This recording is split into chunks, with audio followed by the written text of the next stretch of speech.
communauté, quel plaisir de vous savoir encore nombreux autour de ce repas christocentrique. Cette dévotion quotidienne de votre vraie identité avec Christ. Christ Kossi Aglé est mon nom. Je suis votre serviteur. Allons-y directement à la prière. Éternel des Amens, nous te disons merci. Nous glorifions ton nom, nous sanctifions ton nom. Papa, merci pour tout ce que tu ne cesses de faire dans nos vies. Papa, merci de nous avoir rachetés. Papa, merci de nous avoir donné la vie éternelle en Christ. Père, tu as dit dans ta parole, l'homme ne vivra pas seulement de pain, mais de toute parole qui vient de l'Éternel. Éternel des Amens, nous sommes réunis autour de ce repas ce matin. Papa, parle-nous à travers ta parole. Parle-nous au nom précieux de Jésus. Père, nous te disons merci. Tu as dit dans ta parole, vous connaîtrez la vérité et la vérité vous rendra libre. Papa, rends-nous libres par cette vérité au nom précieux de Jésus. La Bible dit l'entrée de sa parole dans la lumière. Papa, illumine-nous au nom de Jésus. Illumine-nous à travers cette parole au nom de Jésus. Père, nous te disons merci au nom précieux de Jésus. Nous avons prié, nous avons reçu. Amen.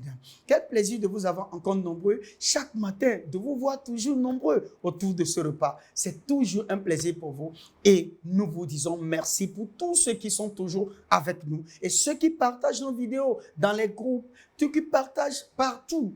Vraiment, merci pour vous. Et c'est vous êtes en train de nous aider à toucher des multitudes et vous êtes en train aussi d'accomplir votre ministère tout en le faisant. Que Dieu vous bénisse. Pour ceux qui ne l'ont pas encore fait, pour ceux qui ne le font pas, nous vous encourageons à le faire au nom précieux de Jésus. Alors nous allons aller directement à la parole, les rêves. C'est un thème passionnant, un thème que tout croyant doit avoir, les rêves. Rêves, qu'est-ce que c'est? En tant que croyant, est-ce que c'est possible que je puisse maintenant prendre mes rêves aussi comme une direction divine? Est-ce que je dois toujours rejeter aussi mes rêves? Qu'est-ce que la parole nous dit par rapport aux rêves? Alors, regardons un peu ce que la parole nous dit. Joseph a été guidé à travers le rêve qu'il a eu. Avant le rêve, il avait une pensée prédominante sur la conception de Marie. Et il résolut de la mettre certainement à l'écart. Matthieu 1, verset 24. Joseph s'étant réveillé, fit ce que l'ange du Seigneur lui avait ordonné. Et il prit sa femme avec lui. Cela signifie qu'il s'est réveillé et a su que Dieu lui parlait probablement. Quelque chose à propos d'un rêve, c'est que dans le rêve, vous êtes si alerte. Vous êtes si alerte. C'est très important. Soulignez cette phrase. Vous êtes si alerte dans le rêve. Par conséquent, pour le corps physique, c'est un rêve. Mais les facultés spirituelles sont en alerte. Alors, il y a des rêves que vous faites et vos facultés spirituelles n'y sont même pas. Là, c'est un autre cas. Mais il y a des rêves que vous êtes en train de faire. Vous rêvez, mais vos facultés spirituelles sont éveillées, sont en alerte. C'est très important. C'est pourquoi vous pensez presque que c'est réel. Alors, quand vos facultés spirituelles sont en alerte, vous pensez presque que c'est réel. Vous ne pensez même pas que c'est un rêve. Vous pensez que c'était vraiment réel. Oui, c'est ça. Observant l'explication de Pierre de l'événement dans Acte 2, il a cité la prophétie de Joël. Acte 2, verset 17. Dans les derniers jours, dit Dieu, je répandrai de mon esprit sur toute chair. Vos fils et vos filles prophétiseront. Vos jeunes gens auront des visions et vos vieillards auront des songes. Alléluia. Nous l'avons vu aussi, nous le voyons. Nous allons voir cette même prophétie. Nous allons voir dans Joël 2, verset 28. Après cela, je répandrai mon esprit sur toute chair. Vos fils et vos filles prophétiseront. Vos vieillards auront des songes et vos jeunes gens des visions. Alléluia. Ainsi, les rêves peuvent provenir de l'esprit du croyant. Je répète, ainsi les rêves peuvent provenir de l'esprit du croyant. Examinons ce que Salomon a dit à propos des rêves dans Ecclésiens 5, verset 3. Car si les songes naissent de la multitude des occupations, la voix de l'insensé se fait entendre dans la multitude des paroles. Je répète, Car si les songes naissent de la multitude des occupations, la voix de l'insensé se fait entendre dans la multitude des paroles. Verset 7. Car s'il y a des vanités dans la multitude des songes, il y a aussi dans beaucoup de paroles. C'est pourquoi crains Dieu. Alléluia. Et essentiellement, il disait que les rêves sortent de la multitude d'activités de l'intelligence. Cela signifie qu'il y avait une communication d'activité dans l'intelligence de cet homme. Par conséquent, il s'endort et s'engage dans cette activité. Dans le rêve, il y a un exercice d'intelligence. Par conséquent, l'homme a un rôle à jouer dans les rêves qu'il y a. Alors, qu'est-ce qui se passe? Et papa a l'habitude de dire quelque chose qui m'a beaucoup sauvé il y a de cela 3 ans déjà, plus de 3 ans déjà. Je pense que c'est en 2020 que j'ai écouté ça de papa. Il dit, généralement en Afrique, quand vous rêvez que vous faites le sexe dans la nuit, oui, vous m'avez bien entendu, c'est que vous êtes possédé par un esprit de nuit. Et il dit que cela n'est pas vrai parce que vous ne pouvez même pas avoir un mari ou bien une femme de nuit. Parce que les esprits n'ont pas de sexe. Vous m'avez très bien entendu. C'est ça. Vous n'avez pas à avoir peur de dire cela. Un croyant ne peut jamais avoir une femme de nuit ou bien un mari de nuit. Il dit, si vous êtes né de nouveau et que l'Esprit de Dieu est en vous, qu'est-ce qui se passe? Cet esprit, c'est impossible que cet esprit maintenant puisse dire que cet esprit est possédé. C'est impossible pour un croyant d'être possédé. Mais tout compte fait, si le croyant, bien qu'il a l'Esprit de Dieu en lui, qu'est-ce qui se passe? Ses activités, autrement dit, ses attitudes, ses caractères, ses habitudes sont toujours là. Et que si, par exemple, les activités quotidiennes de ce croyant se focalisent sur des inutilités, des futilités, quand vous allez dormir, votre cerveau va vous rejouer les mêmes activités. Et qu'est-ce qui va se passer? C'est des activités là que vous allez voir dans votre rêve. Et si, par exemple, vous dites que quelqu'un qui a le sexe dans la nuit est possédé, que diriez-vous? C'est ce que papa a dit. Que diriez-vous d'un enfant qui joue tellement au ballon? Et ça, ceci m'est arrivé plusieurs fois. Quand j'étais encore enfant, ma maman m'a toujours dit, quand vous jouez, un enfant qui joue tellement dans la journée, quand l'enfant s'endort, qu'est-ce qui se passe? Dans la nuit, l'enfant se réveille pour dire, donne-moi le ballon, donne-moi le ballon, donne-moi le ballon. Qu'est-ce qui va se passer? Cet enfant-là, la maman, par exemple, vient le prendre pour le recoucher, pour le faire coucher. Qu'est-ce qui se passe? Cet enfant est-il possédé de l'esprit de ballon?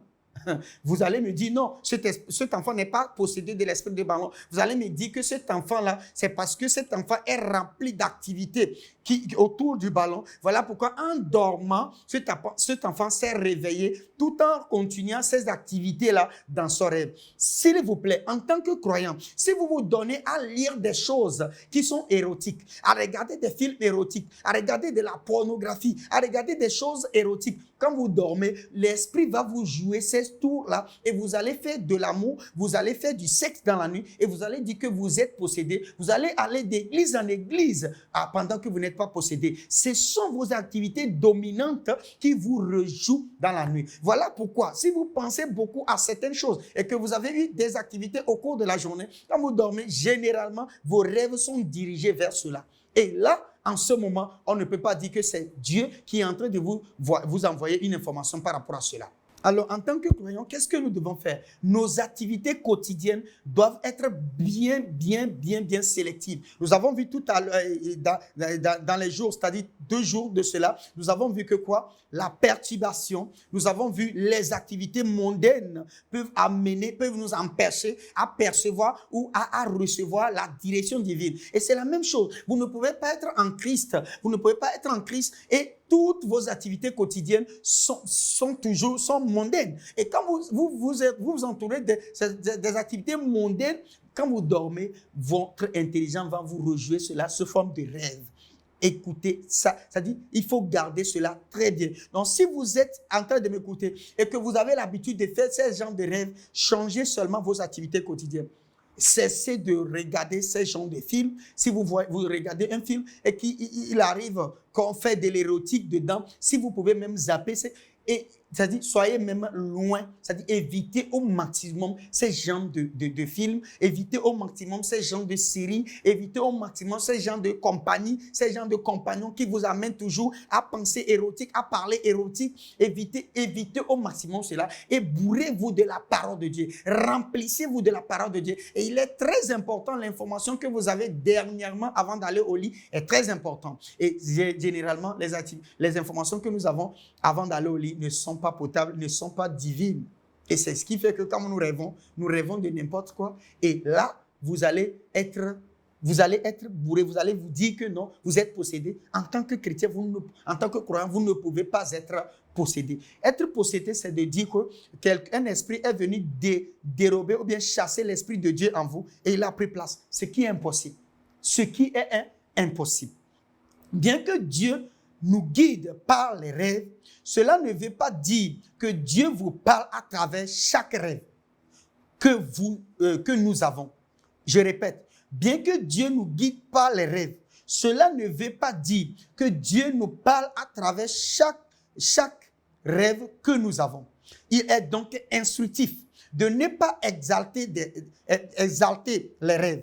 Dieu, comme on le voit dans de nombreux cas dans les Écritures, conduit par les dons de l'Esprit, des visions et des rêves, mais ce ne sont pas des principaux moyens qu'il guide. Ou bien, ce ne sont pas des principaux moyens par lesquels Dieu nous guide.